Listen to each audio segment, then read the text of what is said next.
in Des Moines has issued a severe thunderstorm warning for northwestern Union County and south central Iowa, It's Cass huge, County and gigantic. southwestern It's Iowa, so huge, but Western yet County and southwestern Iowa, it's so northwestern huge, but Adams yet County and southwestern Iowa until 10:30 p.m.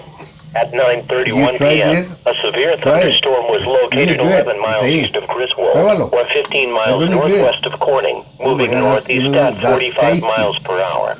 Expected hazards include 60 miles per hour wind gusts. That's pretty good. This is a radar indicated threat. The following impacts are expected. Expect damage to roofs, siding, and trees.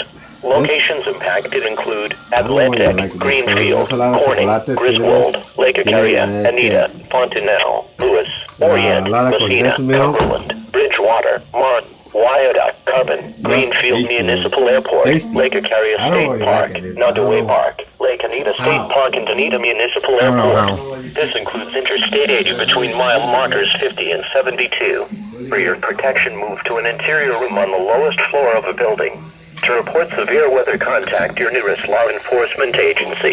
They will send your report to the National Weather Service office in Des Moines. Repeating, a severe thunderstorm warning has been issued until 10:30 p.m. for the following counties in Iowa: Adair, Adams, and Union.